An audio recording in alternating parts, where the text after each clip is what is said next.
हमने इसका जो इलाज उपचार किया वो भी गलत किया और इसके हिसाब से नतीजा गलत मिला, परिणाम गलत मिला। मैं भी बचपन से ही बहुत बीमार रहा। मैंने भी यही इलाज उपचार किए जो सारी दुनिया में किया जाता है।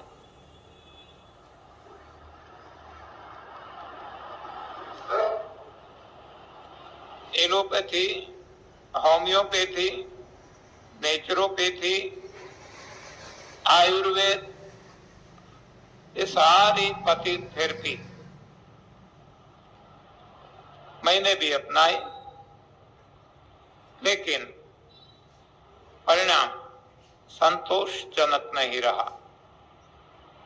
सभी में शुरू में ऐसा लगता था कि कुछ फायदा हो रहा है और फायदा हो जाएगा, लेकिन सभी में ऐसा ही होता रहा कि शुरू में फायदा और बाद में ज्यादा नुकसान। मैं थक गया, जाए तो कहां जाए, क्या करूं। अब दूसरी दिशा में प्रयास शुरू किया।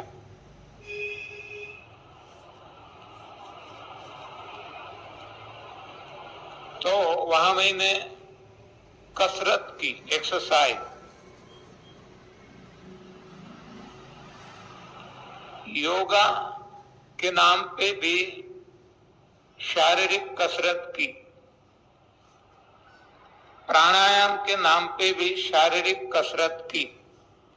आप सभी को पता है जो आज दुनिया में योगा के नाम से जो करवाया जाता है, भिन्न भिन्न प्रकार के आसन, शीर्षासन, हलासन, मयूरासन, बहुत सारे, हजारों ने, बल्कि कह सकते हैं लाखों प्रकार के आसन हैं। मैंने भी बहुत किया, लंबे समय तक किया। डेली 3-3 घंटे में अचूक ऐसे योगासन, प्राणायाम में भी जो कपालभाति, भस्त्रिका, अनुलोम विलोम, ये नाम से शारीरिक एक्सरसाइज की, फिजिकल एक्सरसाइज, शारीरिक कसरत, शुरू में इसमें भी फायदा दिखने लगा, लेकिन आगे जाके इसमें भी वही नतीजा आया जो और सभी में आता था। तब किसी ने मुझे बताया रेकी, तो मैंने रेकी भी सीखी। इसमें भी वही ऐसा ही लगा। आगे चलकर अब जब कोई चारा नहीं रहा, तब मैंने भगवान की शरण ली। अब तक तो विज्ञान के सहारे था, अब भगवान की शरण। किसी ने बताया हनुमान चालीसा में स्पष्ट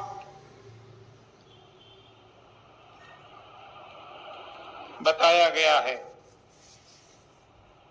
कि हनुमान चालीसा पढ़ने से, निरंतर पढ़ने से शरीर के सारे रोग चले जाते हैं।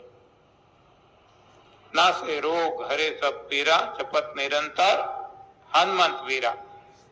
तो मैंने ये भी पढ़ना शुरू किया निरंतर, लेकिन रोग नहीं हटे। तो किसी ने ये भी बताया कि कोई बात नहीं, हो सकता है कोई अथॉरिटी की पावर में नहीं है तो हायर अथॉरिटी के पास जाना पड़ता है। तो हनुमान जी है, राम भक्त है, तो राम तो सर्वस्व है। आप राम नाम जपना शुरू कर दो। मैंने ये भी कर लिया, लेकिन वहीं भी मुझे परिणाम नहीं मिला। अब क्या करें? अब जो नहीं मैं मानता था, ऐसे रास्ता भी मैंने अख्तियार किया। कौन सा? ये मंत्र, तंत्र, यंत्र, जप, यज्ञ, होम, हवन, ये कान फूंकते हैं, हाँ, ऐसा कोई दोरा धागा, ये सभी भी मैंने करके देखा, वहीं भी फायदा नहीं हुआ। अब मेरे पास और कोई रास्ता नहीं बचा था। तब मैं सोचने लगा कि ऐसा जीवन मैं कब तक जीऊंगा। Let me commit suicide. अब तो आत्महत्या ही, आपघात ही मेरे लिए एक रास्ता बचा है बस। लेकिन ईश्वर को शायद वो मंजूर नहीं था, और मेरी चर्म चक्षु जो है वहां दिव्य चक्षु दे दी, और मेरे सारे रोग छू हो गए, अपने आप भाग गए। फिर भी मैं जो इंजीनियर ठहरा, मैं बी इलेक्ट्रिकल मैंने पास की है गुजरात यूनिवर्सिटी में से 1971 में। डिस्टिंक्शन में पास किया है। तो मेरे मन में वो जो साइंस बैठा था, मेरा ज्ञान बैठा था, जो इंजीनियर बैठा था, वो मुझे मानने नहीं देता था। देखो कितनी अजीब सी बात है। खुद का अनुभव था, सारा जीवन इतने सारे प्रयास करते हुए भी रोग नहीं गए थे और बढ़ते जाते थे।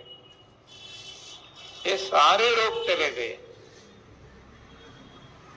और फिर भी मैं नहीं मानता कि ऐसे कैसे हो सकता है। तो ये मेरा ज्ञान था, जिसे मैं कह सकता हूं अज्ञान था।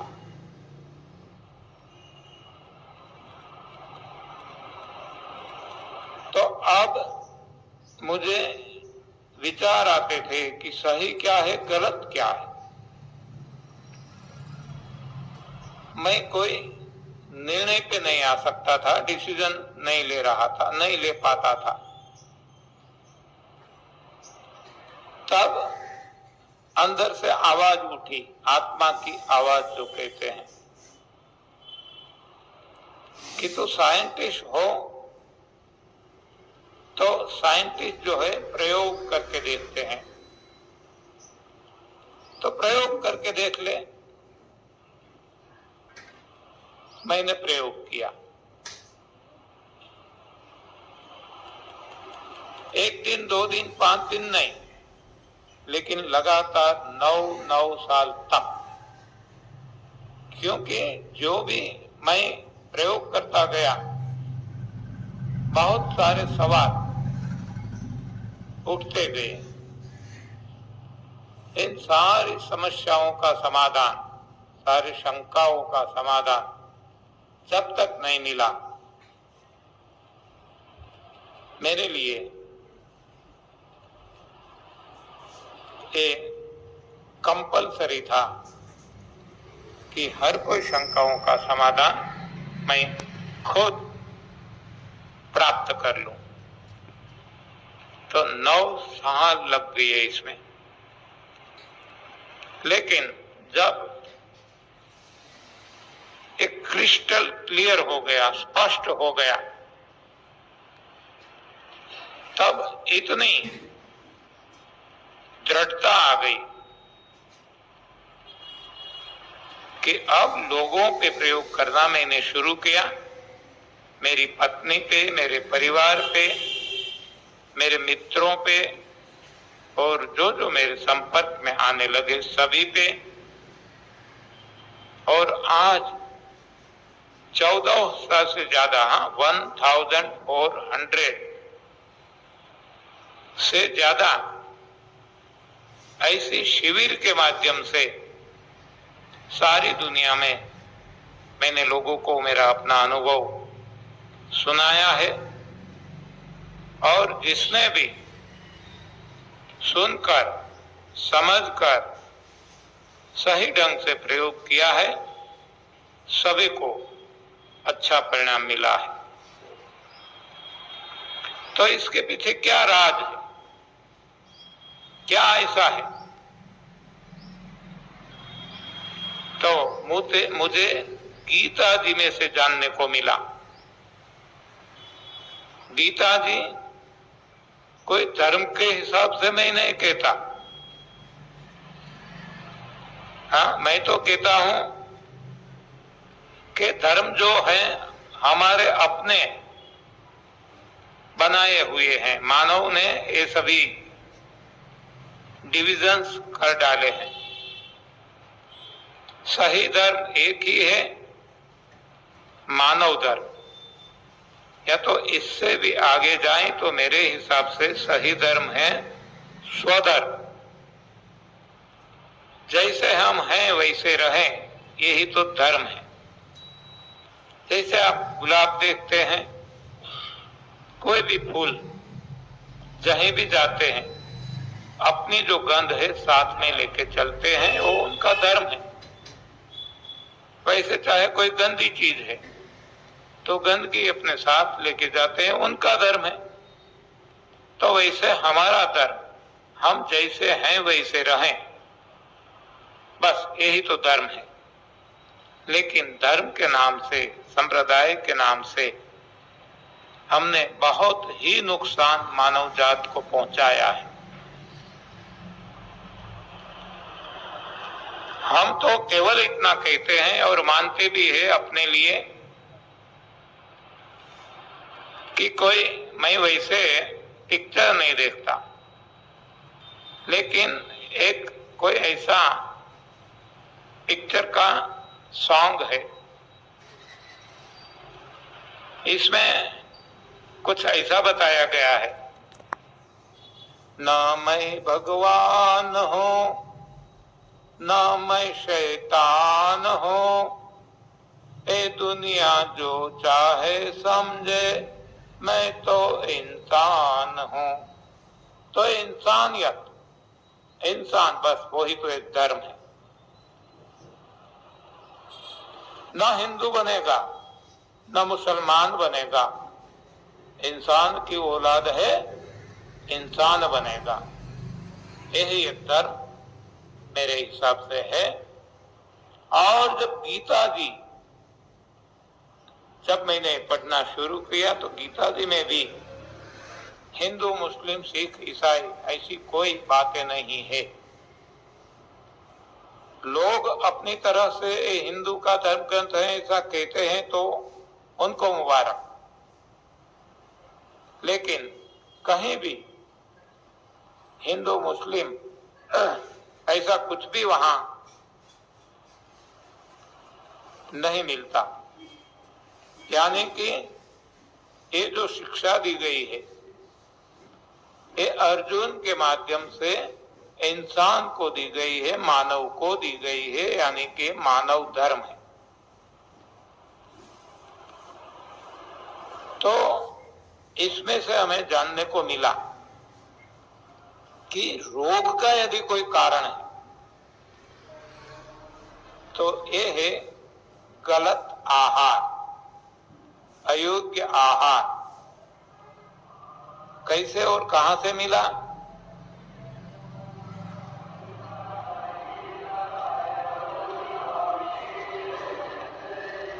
अध्याय 17 गीता जी, श्रीमद् भगवद गीता अध्याय 17 श्लोक 9 और 10।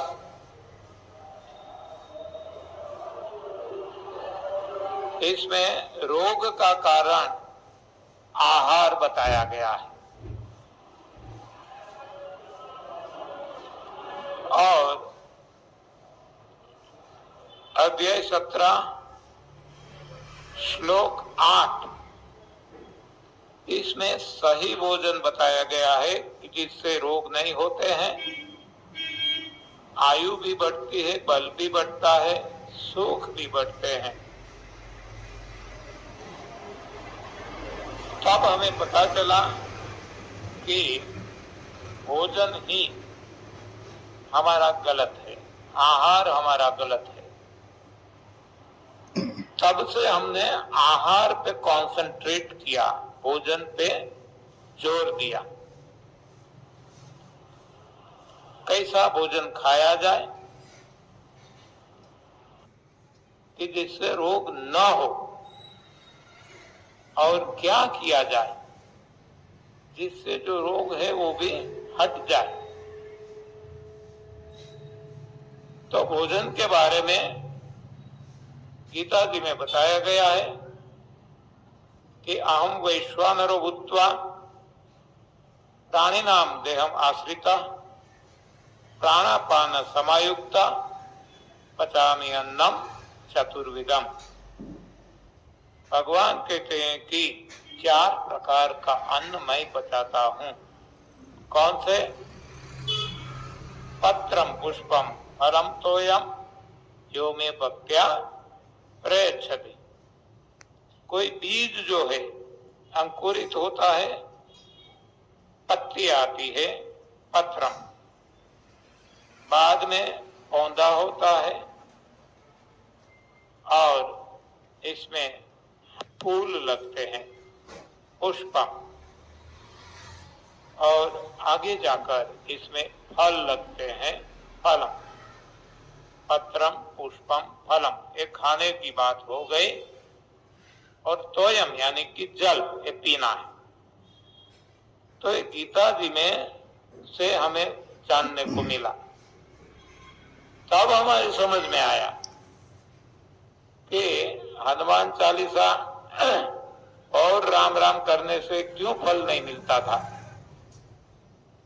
क्योंकि हमने केवल हनुमान चालीसा पढ़ा, राम राम जाप किया, मंदिर गए, मस्जिद गुरुद्वारा चर्च गए, लेकिन जैसे हनुमान जी ने क्या खाया था, क्या पिया था, और हनुमान जी का जीवन कैसा था, ये जब समझ में आया तब हमारी समझ में आया कि हनुमान जी ने ये पत्रम पुष्पम फलम तोयम ही खाया है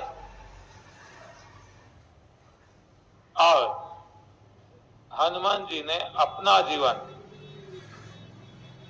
भगवान राम को समर्पित कर दिया है। अपनी कोई ख्वाहिश नहीं है। तो ऐसे जीवन से वो समुद्र लंघन भी कर सके, इतनी ताकत थी, और वो अमर हो गए। जबकि भगवान श्री राम 14 साल वनवास किया है, वन विचरण किया है। वहां उन्होंने क्या खाया बार बार बताया गया है, और ये है कंद, मूल, फल, पत्ती और पानी। कंद, मूल, फल, पत्ती और पानी। तो इसके हिसाब से ये भी निरोग रहे। इतना बलवत्तर थे वो कि जो 10 भुजा वाले रावण को भी मार दिया, 20 भुजा वाले और 10 मस्तक वाले। 10 मस्तक यानी इतना बुद्धि बल वाला था और 20 भुजा यानी इतना वो बाहुबल वाला था। फिर भी भगवान राम ने इसको आसानी से मार दिया। तो इतनी ताकत, वो क्या खाते थे? तब हमें पता चला कि कंदमूल, फल, पत्ती और पानी उनका भोजन था। और रहन सहन कैसी थी? जो आज हम रहते हैं पद, पैसा, प्रतिष्ठा और परिवार के पीछे पागल, वो नहीं थे। उन्होंने तो त्याग कर दिया। वो त्याग उनके जीवन में मुख्य था, भोग नहीं था। सुग्रीव को मारकर